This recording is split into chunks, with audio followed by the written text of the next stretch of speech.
Ryan Reynolds here from Mint Mobile.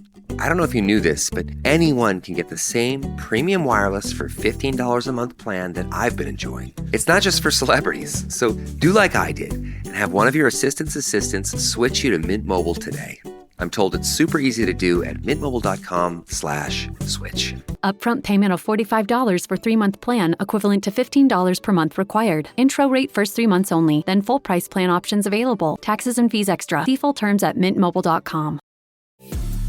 This episode is brought to you by Amazon Business. How can you free up your team from time-consuming office tasks? Amazon Business empowers leaders to not only streamline purchasing, but better support their teams so they can focus on strategy and growth. Free up your teams and focus on your future. Learn more about the technology, insights, and support available at amazonbusiness.com. Military murder is an independent project and is not endorsed by the Department of Defense or any military component. The views expressed are those of the host. The content of this podcast is not meant to be legal or medical advice. Warning, this episode contains graphic details of murder and is not suitable for young listeners. Listener discretion is advised.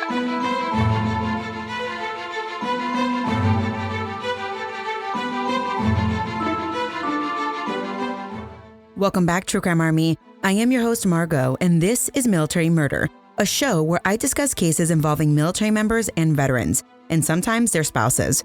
But don't worry, you don't have to know anything about the military to listen, I promise. You just have to be a true crime enthusiast, and if that's you, welcome home. Many of you have asked me throughout the years why I have this show or why I created it.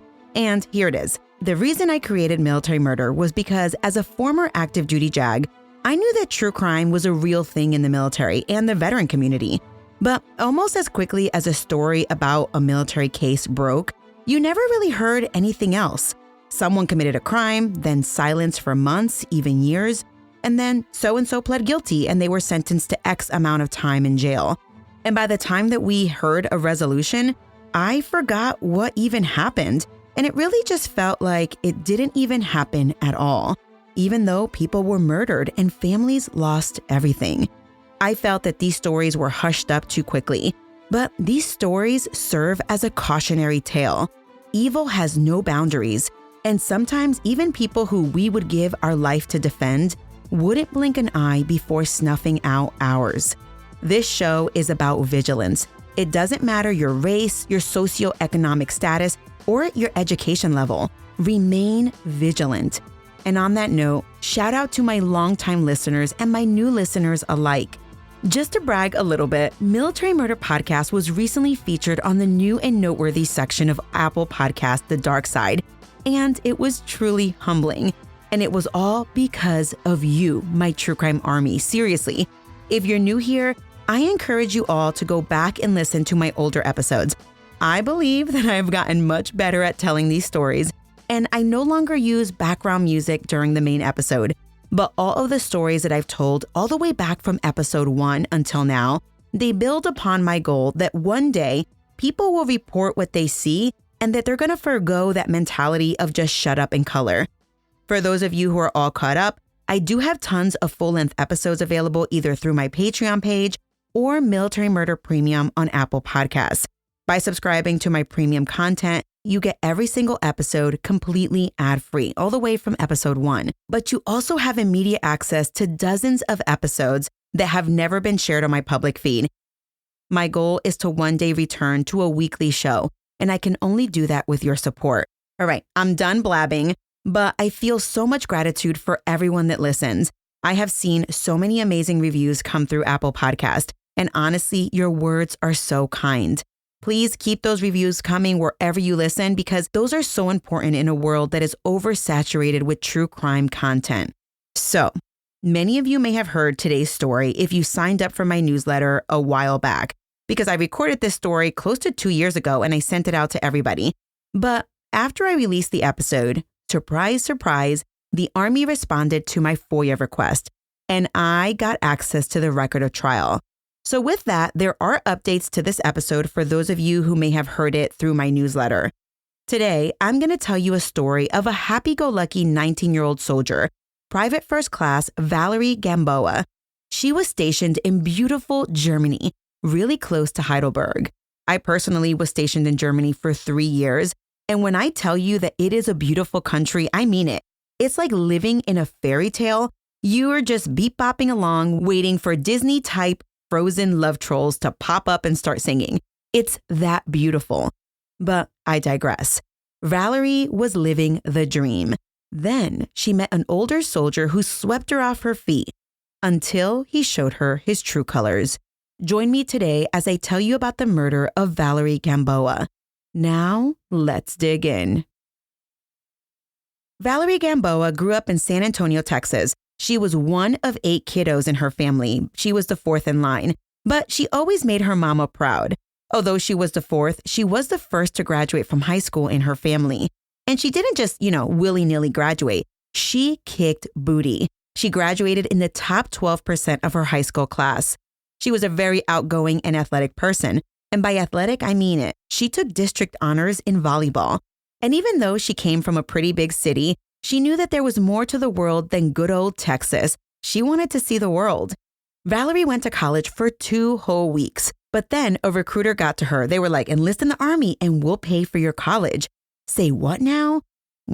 Sounds pretty good. She began eyeing her options, and like almost everybody in our stories, she thought the military was her ticket out of Texas. And hey, a free college education, you can't beat that. Her mom, Carol Posada, was worried. It was 2006, and the war overseas didn't seem to have an end in sight. My daughter, the Army? No way. But Valerie knew it was the only way for her to progress in life. Valerie went to Army boot camp, and then she trained to be a human resource specialist. And then in April of 2006, she got her first assignment. Germany! I imagine Valerie's face lit up. Her dreams were finally becoming a reality. And when she told her mom was relieved. Okay, at least for this assignment, Valerie would be safe. Or so she thought. Valerie was assigned to the headquarters company of the 1st Personnel Command in Schwetzingen, Germany. Because Valerie was practically straight out of high school, she was an eager troop. She was always exploring and always asking questions. She didn't just do what was asked, she wanted to know the why. And listen, this is great. You want people to become experts, and you want people who are passionate about their craft. Part of being a personnelist in Germany entailed a short rotation in the casualty section for Valerie. The casualty section is where personnelists have to deal with documents about soldiers who were killed on duty, whether in combat or otherwise. Stars and Stripes reporting by Matt Millam made it seem like the casualty section wasn't a good fit for Valerie, and she was quickly moved after a short, quote, tryout period. But hey, listen, that type of job is not meant for everyone. In the first 10 months that Valerie was in Germany, she kept her promise to travel. She went to Spain, France, the Netherlands, and she actually visited the beautiful castles in Germany, and she told her mom how happy she was. During this time frame, Valerie also told her mom about a military man she met in June of 2006. His name was Mario Lesesne. He wooed her with roses and romantic dates. Now listen, his name is spelled a little different, but I've heard it pronounced Lesesne. It could be wrong. Well, after Valerie told her mom thought, hey, she sounds happy. Until Valerie began to share that once she began dating Mario, he didn't want her going out with her friends anymore, and he pretty much was putting a damper on all her plans. Within months of dating Mario, Valerie told her mom she wanted to break up with him. Carol told her, Mamacita, you're too young for that crap. I'm glad that you're putting your foot down. You want to travel, you do you. You see, since Valerie came from a big family, she was used to having nonstop people around her all the time. And she loved living in the Tompkins barracks in Germany. There were about 200 or so soldiers who lived in the barracks, and there was never a dull moment, and there were always people who just wanted to hang out. And that's what Valerie wanted to do. Well, it appeared that Valerie made up her mind about Mario. She just couldn't find the right moment to break up with him. That Christmas, 2006, Valerie traveled from Germany to San Antonio, Texas to visit her family. She was there for about 2 or 3 weeks on leave. But according to Mario, right before she left, she had gained the courage to tell him that she wanted to cool things off, and she wanted to take her time away from Germany to think about the relationship. So it was like she broke up with him, but she kind of left the door open for something to happen in the future. This, of course, infuriated Mario, but there was nothing he could do. According to Mario, while Valerie was home, she met up with her ex-boyfriend that she met at AIT, and she hung out with him. occasionally posting a picture or two with him on her MySpace account, because remember, it's 2006, 2007 timeframe. Mario was furious at seeing these pictures. So it's unclear how the rocky relationship between Valerie and Mario changed when she returned to Germany from leave, but Mario remembered being very upset when within days of her return, she posted more pictures of her ex-boyfriend on her MySpace account. Mario confided in one of his two roommates that he was devastated because, listen, he was trying to stay faithful to Valerie, even though they weren't together, but he felt that she was off gallivanting with other dudes, which is odd because, like I said, Valerie had told him that she wanted to basically take a break. And when Valerie returned from leave, Mario did what he thought he needed to do to keep his girl. He brought up the topic of marriage. Valerie was beside herself, not from happiness, but she was like, oh, what? This guy's insane. And she told him. She actually scoffed at the idea of marriage, reminding him, listen, dude, I'm 19 years old, and she wasn't planning on getting married. To which Mario responded, quote, I'm not asking you, I'm telling you, end quote, or words to that effect. I'm sorry, what?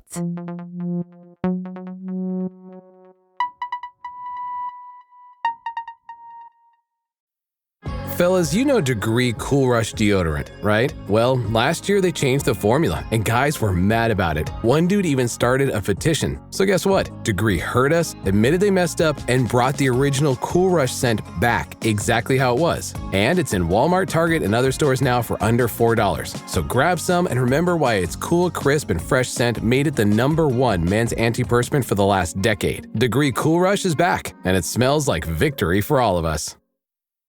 Running a business comes with a lot of what-ifs, but luckily there's a simple answer to them. Shopify.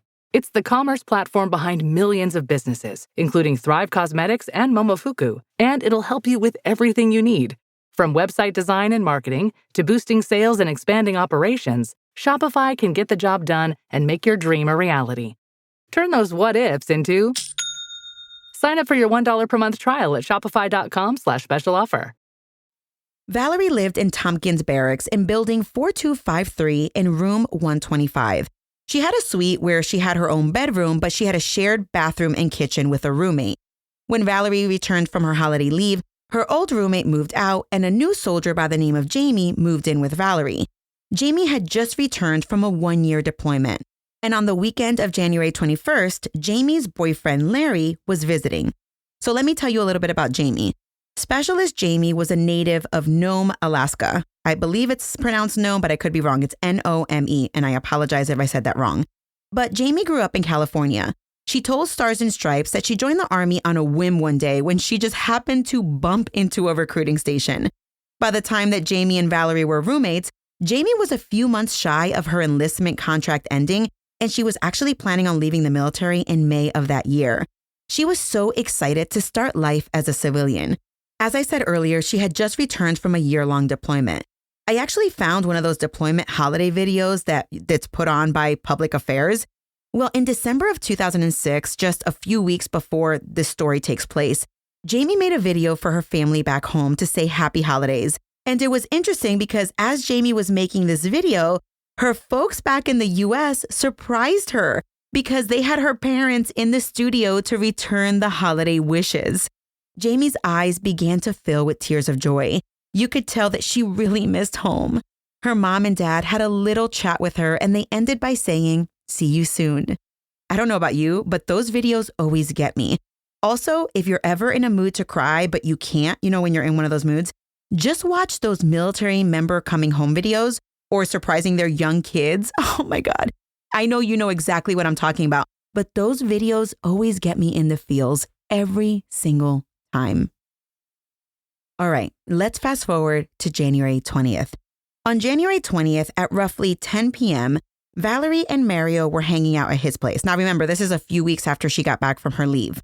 It's unclear from all my research and reading through the record of trial, the status of Valerie and Mario's relationship on this particular date. But they were hanging out at his place, and Valerie contacted another male soldier who I will call JJ. She wanted to know if he wanted to go hang out with Valerie and Mario. JJ said yes, and he met up with the duo. They went to a local bar, but it was super crowded. It was so crowded, in fact, that it was hard to really have fun. They ordered one round of drinks, they played foosball, and they returned to Mario's house. They hung out there for a while, but it wasn't even midnight yet when Valerie, Mario, and JJ headed to a club called Visions in Sandhausen. While they were there, a group of soldiers from Valerie's unit showed up and came over. One soldier, JL, in particular, was talking to Valerie, and Mario became uber upset. So upset, in fact, that he confronted JL, telling him to stay away from his girl. JL told Mario, "Whoa, I'm the least of your worries, bro." He was engaged to be married, and he and Valerie were just friends.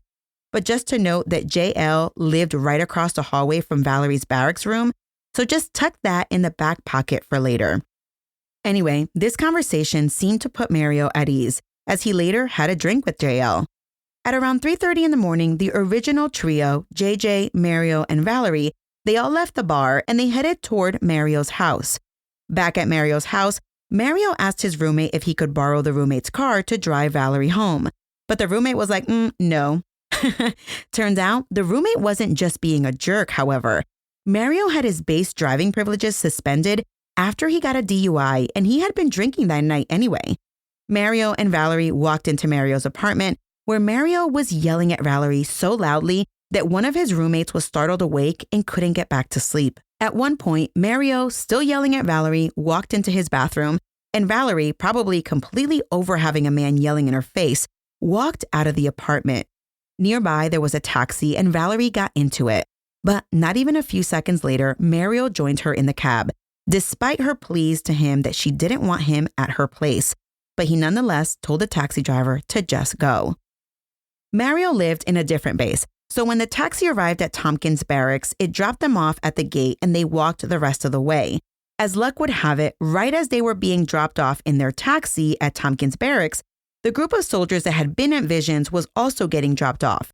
The gaggle of soldiers walked in the same general direction, kind of together, but kind of not. Mario and Valerie, however, were not immediately next to each other.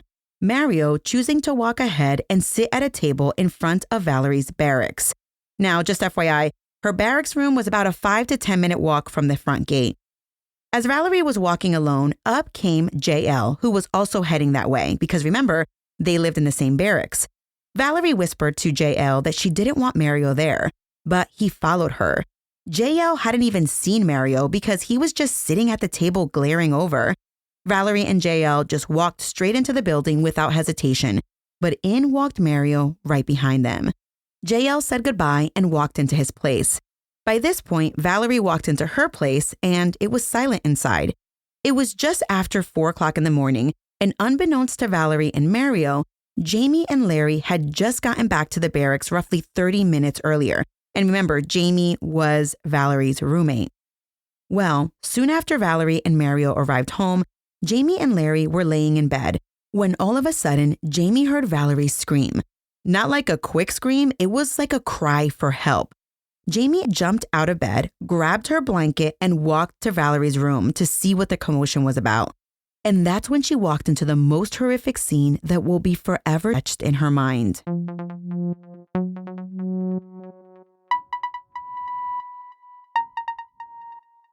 Parents of tweens, if you're familiar with far-off drop-offs... Dad, stop, right here. Or get DMs about what's for dinner, you may be experiencing tween milestones. For your son or daughter, these can start at age 9. HPV vaccination, a type of cancer prevention against certain HPV-related cancers, can start then too. For most, HPV clears on its own. But for those who don't clear the virus, it can cause certain cancers later in life. Embrace this phase. Help protect them in the next. Ask their doctor today about HPV vaccination. Brought to you by Merck. This episode is brought to you by LinkedIn.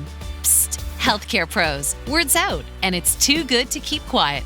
Look, LinkedIn is revolutionizing job hunting, making it possible to search by specialty, shift preference, and salary. Endless scrolling is out. Whether it's a mental health therapist or dental hygienist, finding the perfect role is faster and easier than ever. Head to linkedin.com/healthcare and start your search today. A few minutes before Jamie heard the scream, Valerie and Mario had gotten back from a night of drinking and fighting. They were in Valerie's room, and Mario went out to the kitchen, grabbed one of the brand new IKEA knives that Jamie had just recently purchased, and returned to Valerie's room. A scuffle ensued, and Mario began to stab Valerie with the knife over and over as she fought for her life. Valerie screamed for help. She just needed anyone to stop the stabbing.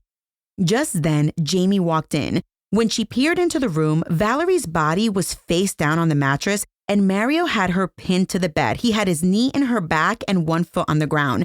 He had the knife, and he had no mercy. He was stabbing her over and over again. Then, when Jamie walked into the room, for a quick second, everything froze as Mario, Valerie, and Jamie all realized they all knew exactly what was happening. Jamie screamed in horror, but Mario doubled down. He yanked Valerie's head by the hair as he drew Valerie's head backwards. Valerie looked at Jamie, realizing this might be her last moments on Earth. Then Mario ruthlessly slashed Valerie's throat twice, from ear to ear. Jamie ran as quick as she could, but Mario leaped across the room and gave chase. It appears that Jamie made it to the shared living space, but she didn't get far. Mario pounced on Jamie like a lion hunting a gazelle. He drew the knife that he just used to stab Valerie 23 times, and he pulled it up over his head as he stabbed Jamie over and over again. Jamie's screams filled the room. Just then, Jamie's boyfriend Larry ran over, unsure what the hell was going on, and he shouted, "Is he stabbing you?" Then Larry quickly drew on his training. He wrestled the knife away from Mario, grabbing him by the head and slamming his head against the wall, punching Mario so hard that a bone in his hand snapped in two. Then Larry put Mario in a chokehold where he kept him subdued for a hot minute. Mario knew he was toast and he yelled, "Oh, okay. Just let me go and I'll turn myself in." But Larry wasn't an idiot. No can do, amigo. While Mario was in a headlock, Jamie was able to get up and stumble into the hallway and screamed for help. As spectators filled the hallway in horror, remember, it's 4 o'clock in the freaking morning, Larry pulled Mario into the hallway and he also yelled for help. But at some point, he loosened his grip and Mario was able to get out of his t-shirt as he took off wearing only pants. That's right, no shirt, no shoes. He jumped over Jamie and just sped out of the barracks room. As Mario ran off, he passed the staff duty NCOIC, who was up doing rounds. The residents of the barracks quickly called 911 and assisted both Valerie and Jamie. Jamie was still breathing, but her breath was labored. Her eyes filled with terror as she tried to say words, but all that came out were gurgling noises. For whatever reason, the ambulance took 25 minutes to arrive. But by then, Valerie had stopped moving. She was dead from multiple sharp injuries, including 2 gashes to her throat, 2 stabs to the breast, 2 to the shoulder, and a cut in her forearm, and many defensive wounds. Jamie and Larry were taken to the ER where they were both treated for their wounds. Jamie had been stabbed a total of 5 times. The initial blow was over her head, lacerating her scalp. The other 4 stabs were to her back and shoulder, and Larry had sustained broken bones in his hand. Back at Tompkins Barracks remained a bloody crime scene that had to be thoroughly combed for evidence. Jamie told Stars and Stripes that a sergeant from 1st Personnel Command cleaned up the crime scene alone because they didn't want any other soldiers to have to endure the horrendous crime scene.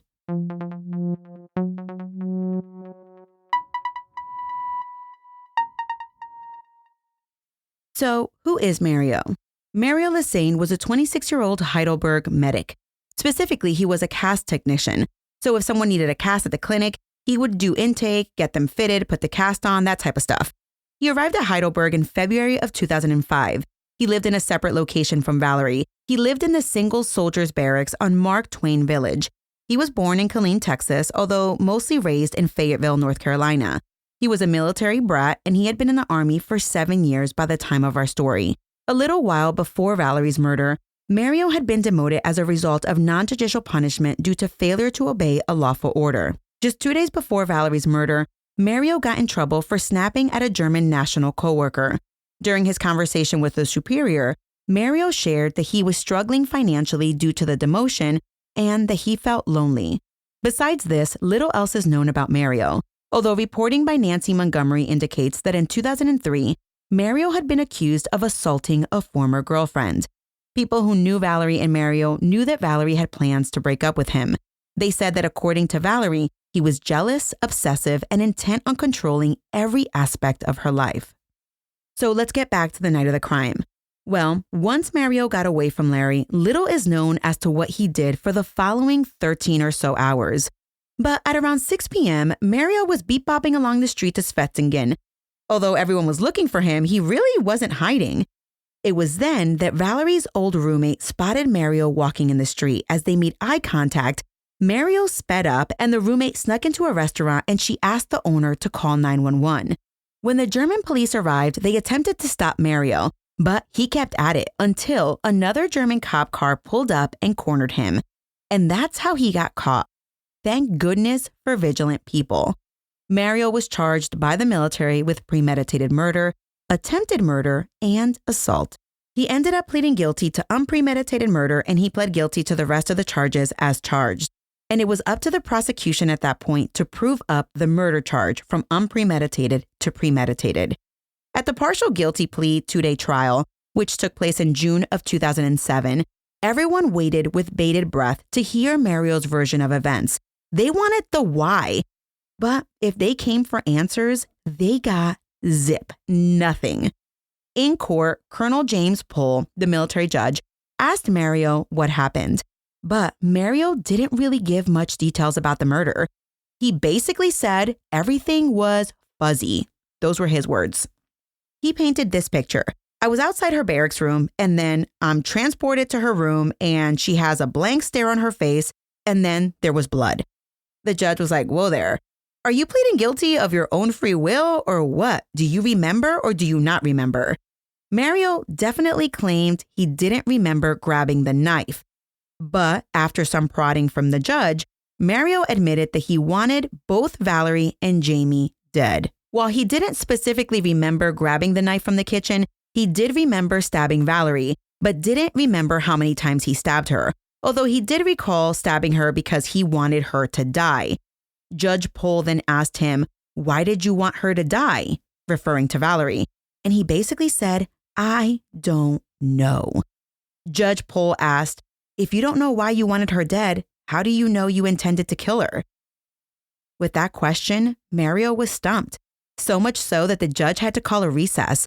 And this usually happens to give the defendant an opportunity to talk to his lawyer to try to figure out the question, try to figure out if the defendant is actually capable of pleading guilty at all. It appeared that Mario got clarification during the break from his attorneys.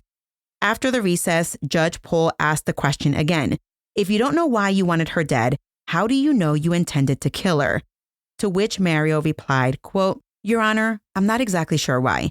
I know that at that time, that's what I wanted to do, but I don't know exactly what triggered it. I really have tried to think about it, end quote.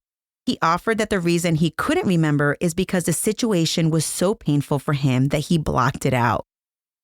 When asked about Jamie and his intent while he stabbed her, remember Jamie was the roommate, Mario replied he would have killed her too had Larry not saved her life. At trial, after all the evidence was presented and after Jamie took the witness stand as stoic as ever, Mario was found guilty of premeditated murder, attempted murder, and assault. During the sentencing phase, Mario's father, Reginald Lesesne, told the judge, quote, He's my only son. He was a good kid. He was so quiet. I just don't understand what went wrong. I beg you, I ask you to please have mercy on my son, end quote. The prosecution rebuffed that there should be no mercy for a selfish man who took Valerie from her family too soon. Captain Ingolf told the judge, quote, There's no answer, there's no reason, there's no excuse, end quote. Her mother will never see her get married nor have kids because of him. Mario, in a last-ditch effort to give a statement during an unsworn, he apologized greatly for all the pain, but he said, quote, This was never an issue of control or jealousy, end quote. And then he tried to place blame on the victim by saying that Valerie was stubborn. Come on, man, really? If you're going to apologize and sit down. Don't blame the victim. After deliberating, the judge returned his sentence of life with the possibility of parole. But due to the plea trial agreement, Mario's sentence was capped at 99 years in prison. That, in essence, means that at some point, Mario Lesesne will be eligible for parole.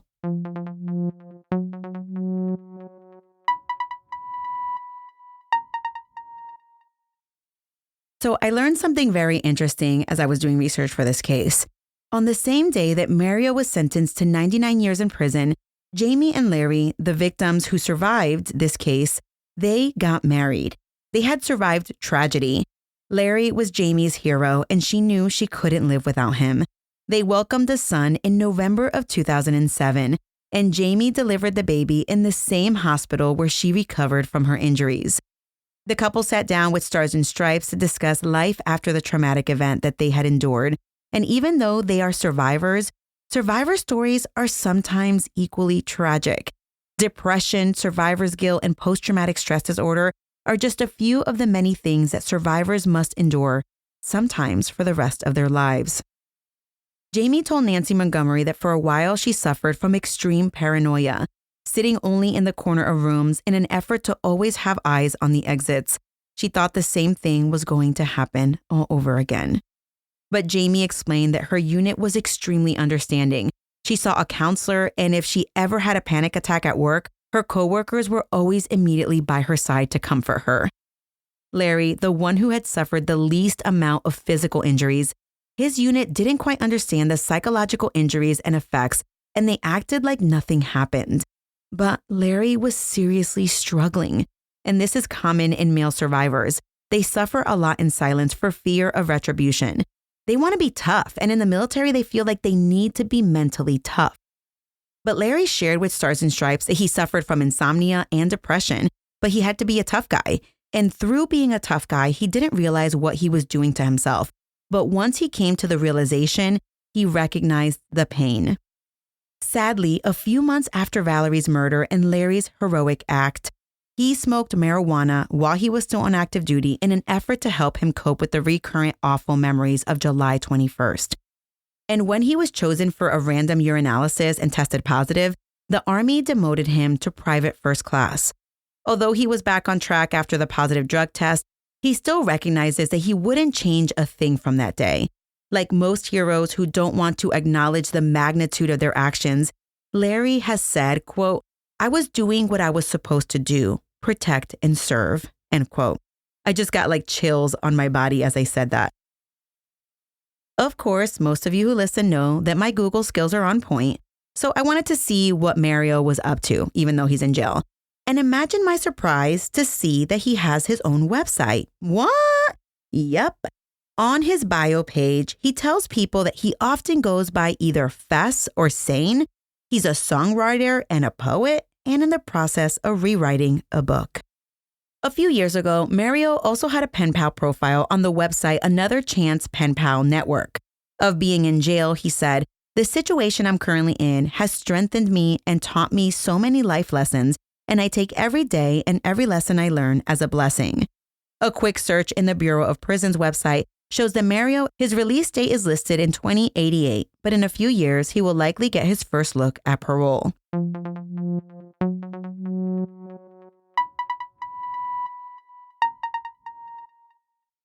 Valerie was only 19 years old at the time of her passing, and she was living every young soldier's dream. She joined the military to see the world, and she was doing just that in beautiful Germany. But she got caught up with a man who was controlling and violent. Statistically speaking, women and men in violent relationships are more likely to be killed in the period from breakup until 6 months after the breakup. And this is a very vulnerable period. Domestic violence is a real problem, and it's a real problem in the military, not just with married couples, but also with dating couples. It's one that is usually underreported, and then when reported, the charges are dropped because the person who is physically abusive or emotionally abusive promises that they're going to change. They can't live without you. Please, please, please. And then, because that person has at one point been kind, they fool the victim into believing that they will change. Charges are dropped, and usually the cycle starts all over again, but becomes increasingly more controlling and violent. So I wanted to share something with you today before I leave. You know, my number one True Crime Army rule is that divorce is better than murder. Now, that rule doesn't necessarily apply to this case because they weren't married, But after I say that rule sometimes, I've had people actually email me after I give my number one True Crime Army rule. And they're like, yeah, you always say that divorce is better than murder, but sometimes counseling is the answer, not divorce. And listen, to that I say, no. Divorce is better than murder. By the time that murder is even on your mind, you need to run, not waltz out of a relationship. So yes, I understand that counseling is helpful and sometimes people go through rough spots. I get that. But when someone is physically controlling and violent, you probably need to get out of that relationship. There are resources for those who are in unsafe situations. The National Domestic Violence Hotline is available 24/7. You can call them at 1-800-799-7233. Or if you prefer to text LOVE IS, altogether LOVEIS, to 1-866-331-9474. As I have stated before in other episodes, the tragedies that I discuss affect so many more people than those named in those stories. There are the parents of the victims, the parents of the perpetrators that are often left thinking, where did I go wrong? And the siblings, the aunts, the uncles, the nephews, they're all victims. During the trial, Mario's parents apologized to Jamie and they embraced. I have learned so many things in the years since I started covering these cases. Many families of murdered soldiers, sailors, Marines, and airmen, they seem to have a similar sentiment. They feel that those who are murdered on active duty are sometimes remembered less frequently than those who die in combat. But why? They all served. Scott Huddleton reported on this very issue. He spoke with Kim Smith. Now, Kim lost her son, Robert Franz, when he was hit with an insurgent grenade. It was tragic, but Kim believes that Valerie's story should get equal the amount of airtime as her son.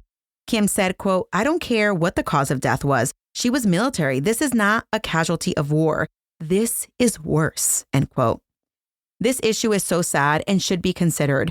Valerie's case was covered in San Antonio and Stars and Stripes, but for the life of me, I couldn't even find one picture of Valerie. And that right there made me so sad.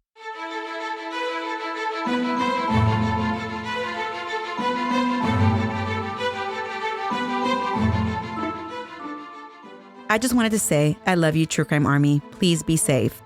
My sources for today's case come largely due to the amazing reporting by Stars and Stripes reporters, specifically Nancy Montgomery, Michael Abras, Matt Millam, and Steve Mraz. Reporting in My San Antonio by Scott Huddleston, and a few blogs by Mario Lesesne himself. I also mentioned that I did receive a FOIA response from the Army, and I received the entire record of trial, so I had access to the stipulation of fact as well as the entire guilty plea. Be sure to follow me on social on Instagram at Military Murder Podcast and on my TikTok at Military Margot with a T at the end. This show was created by Mama Margot Productions and is produced in collaboration with my Bootcamp and Higher fan club members. The music was created by Ty-Ops. Until next time, remember, you never really know what someone is capable of, so remain vigilant always. You have a fabulous week, and I'll keep digging to bring you another military murder story next time.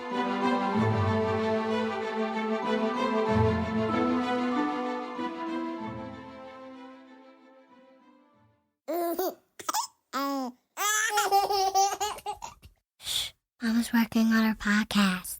I don't want to.